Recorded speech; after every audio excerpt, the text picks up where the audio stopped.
सबसे पहले जिनकी क्लास नहीं हुई है उनसे मैं कहूँगा कि जो चीज़ आपने नोट नहीं की है वो आप नोट कर सकते हैं। जिनकी क्लास हो चुकी है और वह भी नोट नहीं कर पाए हैं तो वो भी नोट कर लें और प्रत्येक चीज़ को आराम से धैर्य के साथ समझें, क्योंकि एस्ट्रोलॉजी मार्गदर्शन करने के लिए है, किसी को भ्रमित करने के लिए नहीं है। इसलिए आपका ज्योतिष के प्रति उद्देश्य जो होना चाहिए वो मदद करने का होना चाहिए, याद रखना।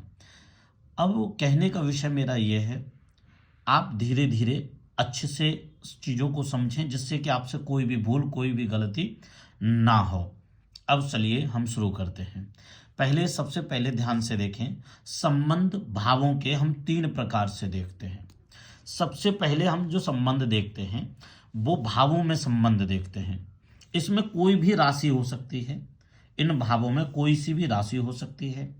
इन भावों में मान लीजिए यहाँ जो भी लगन आ जाएगी, मान लीजिए यहाँ 5 लगन आ गई तो यहाँ 5 के बाद 6 7 8 9 10 11 12 1 2 3 4, ये मान लीजिए यहाँ पर कि 12वीं लगन आ गई, 12वीं राशि आ गई। तो 12वीं राशि के बाद में 1 2 3 4 5 ऐसे आरंभ करेंगे क्रम। फिर से समझें, अगर यहाँ पे 6वीं राशि आ जाती है या मान लीजिए 11वीं राशि आ जाती है तो 11वीं राशि यहाँ समझ लिया आपने, 11वीं राशि यहाँ आई तो ये क्या हो गया, लगन। लगन मतलब लगन में जो राशि आई है उसके स्वामी का इस भाव पर आधिपत्य होगा। जैसे मान लीजिए लगन में अगर 5वीं राशि आई है तो 5वीं राशि का स्वामी सूर्य हुआ, उस सूर्य का इस पर पूरा आधिपत्य है, ये उसका घर है। यहाँ पर आई हुई राशि 6वीं राशि, उसका स्वामी बुध की महत्वता, ये बुध का घर हो गया। इसी तरीके से हम प्रत्येक भाव को समझते हैं।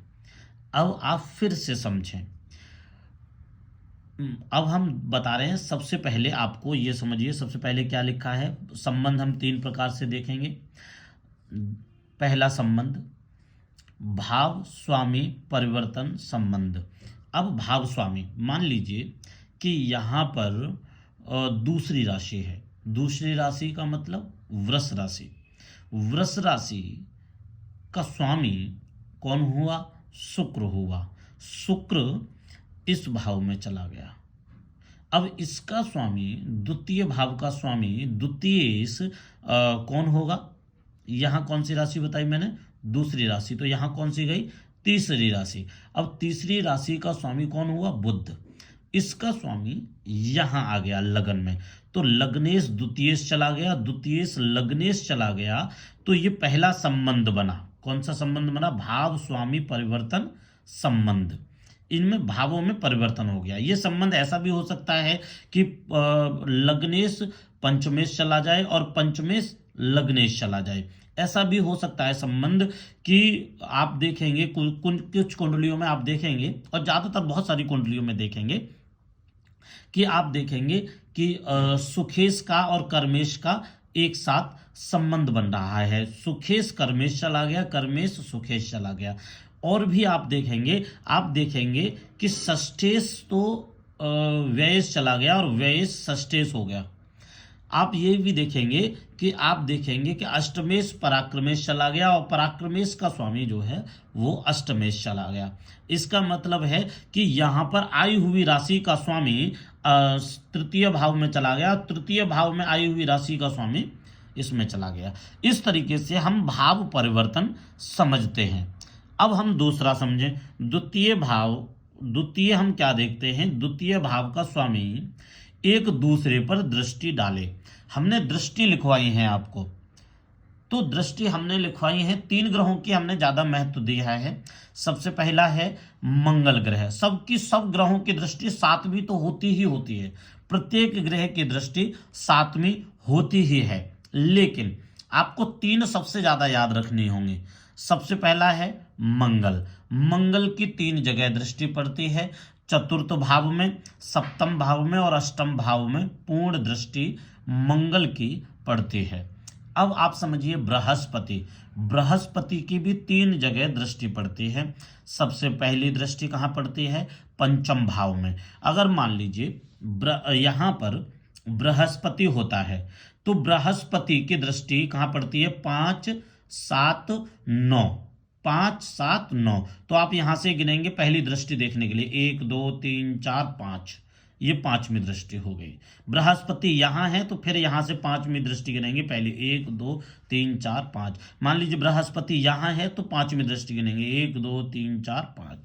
आपने देखा बृहस्पति यहां है तो आपको पांचवी दृष्टि देखनी है, तो 1 2 3 4 5, मतलब यहां से पंचम भाव पर पांचवी दृष्टि उसकी पड़ेगी। बृहस्पति से पंचम भाव, बृहस्पति से ही गिनना शुरू करें। मान लीजिए आपको सातवीं दृष्टि देखनी है, बृहस्पति यहां बैठा है, बृहस्पति की सातवीं दृष्टि हमें देखनी है। तो हमने देखा बृहस्पति यहां बैठा है, बृहस्पति की सातवीं दृष्टि सब कहां पर होगी? तो हमने 1 2 3 4 5 6 7, अर्थात बृहस्पति की दृष्टि सातवीं यहां पर पड़ेगी, इस यहां पर है होने वाले ग्रह अर्थात भाव में। एक बात और सबसे पहले याद रखना, बृहस्पति जहां भी देखता है वहां बहुत शुभ करता है, दृष्टि अमृत वर्षा करता है, इसीलिए हम बृहस्पति की दृष्टि का बहुत महत्व रखते हैं। और मान लीजिए मंगल जहां दृष्टि डालता है वहां खराब करता है, क्रूरता करता है, बहुत हानि पैदा करता है, याद रखना। अब हम शुरू करते हैं, मंगल का हो गया। और हाँ, बृहस्पति की एक और दृष्टि है नौवीं दृष्टि। तो हम नौवीं दृष्टि कैसे गिनेंगे? जैसे मान लीजिए यहां पर बृहस्पति है तो यहां से नौवां भाव गिनेंगे, 1 2 3 4 5 6 7 8 9। यहां पर आप देखते हैं तो आप कहेंगे बृहस्पति आपके नौवें भाव में दृष्टि डाल रहा है, अर्थात भाग्य पर अमृत वर्षा कर रहा है। आप बहुत जगह देखोगे सरकारी नौकरी वालों की कुंडली में कि बृहस्पति यहां बैठा होगा और यहां से भाग्य पर उसकी नौवीं दृष्टि पड़ रही होगी, और यहां पर सप्तम भाव पे और पांचवी दृष्टि यहां होगी, बृहस्पति की दृष्टि। अब ये क्लियर हुआ। अब मैं दूसरा आपको बताता हूं, तीसरा बताता हूं कि तृतीय क्या होता है। तृतीय किसी भी भाव में, मान लीजिए ये भाव है, हमको संबंध देखना है तो हम सबसे पहले हमने ग्रह देख लिए, लेकिन कौन सा ग्रह कहां संबंध बना रहा है? आपने दो ग्रह बैठे हुए देखे। सबसे पहले आपने बैठा हुआ देखा शुक्र को, शुक्र आपने बैठा हुआ देखा, और आपने देखा गुरु बैठा हुआ, ठीक है। अब आपने देखा कि यहां पे 3 है, 3 और ये 4 हो गए, ये 5 हो गए, ये 6 हो गए, ये 7 8 9 10 11 12 1 और ये 2। अब आपने देखा कि गुरु और शुक्र कहाँ बैठे हैं? भाग्य में बैठे हैं। शुक्र को यहाँ बैठा देते हैं अपन लोग, क्योंकि हमें आपको प्रमाण देना है, इसको सिद्ध करना है। तो आपने क्या देखा कि शुक्र और गुरु एक साथ भाग्य में बैठे हुए, तो आए कहाँ से हैं ये? आपने देखा कि शुक्र की 2 राशियां होती हैं, उसकी एक राशि तो सप्तम भाव में है, नहीं सॉरी, सातवीं राशि कहाँ है? ये आई, हाँ, सातवीं राशि पंचम भाव में है, और उसकी एक राशि द्वितीय राशि जो है व्ययेश है। आप ध्यान से देखिएगा, व्ययेश, इसका स्वामी जो है शुक्र, मतलब त्रिकोण से, ये कहाँ से आया है? त्रिकोण से शुक्र जो है वो दूसरे त्रिकोण में चला गया, अर्थात वो भाग्येश चला गया, अर्थात नवमेश चला गया, नवम भाव में चला गया, अर्थात सप्तमेश कहाँ चला गया? नवम भाव में। अब आपने एक और चीज देखनी, एक ग्रह और देखना है, यह है गुरु। गुरु की कौन कौन सी राशियां हैं? आप 12वीं राशि और 9वीं राशि। 12वीं राशि 9वीं राशि का स्वामी गुरु है, और दोनों ही कहाँ हैं? केंद्र में है दोनों ही, अर्थात ये शुभ हैं।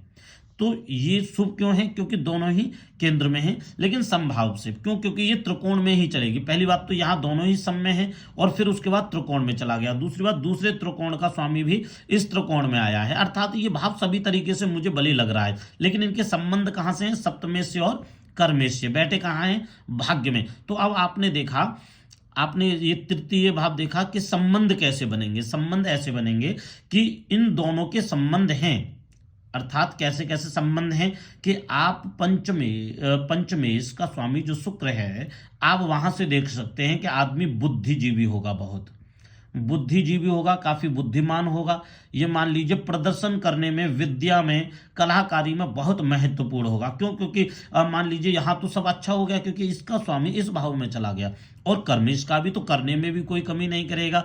तो हमने देखा एक दूसरे के युति संबंध।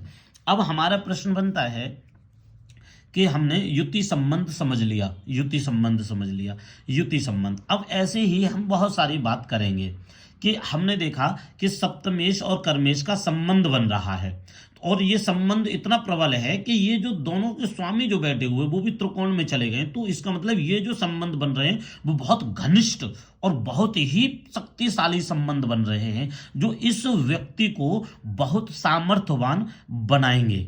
ठीक है, इसी तरीके से हमें संबंध सभी देखने चाहिए। इसी तरीके से हम सभी संबंध देखेंगे। जब हम संबंध देखेंगे तो सप्तमेश का स्वामी शुक्र यहां गया, कर्मेश का स्वामी यहां गया, दोनों की युति बन गई, मतलब दोनों का संबंध हो गया। और यह है बुद्धि का स्थान, विद्या का स्थान, संतान का स्थान। अर्थात आप कह सकते हैं ये व्यक्ति का बहुत अच्छा सर्कल होगा, पारिवारिक व्यक्ति होगा, बहुत ही सामर्थ्यवान होगा, और इसका कर्म भी बहुत अच्छा होगा। ये बहुत बढ़ेगा, बहुत उन्नति प्राप्त करेगा, और भाग्य में किसी भी प्रकार की इन चीजों से संबंध, भाग्य में कोई भी किसी भी प्रकार की कोई समस्या नहीं आएगी। क्यों? क्योंकि हमने इसका स्वामी गुरु यहां देखा, और किस किस का कारक है गुरु? गुरु विद्या का कारक है, वाहन का कारक है, भूमि संपत्ति का कारक है, सभी प्रकार का ये कारक है। तो मेरा कहने का मतलब ये है कि अब आपको भाव यह समझ में आ जाने चाहिए, युति संबंध आपको समझ में आ जानी चाहिए। और भी आपका अगर आपको प्रश्न बनता है कि आप और भी कुछ जानना चाहते हैं तो आप हमें प्रश्न कर सकते हैं, क्लास में भी पूछ सकते हैं, और क्लास के बाद भी आप हमें कॉल कर सकते हैं। आपका स्वागत है। राधे राधे।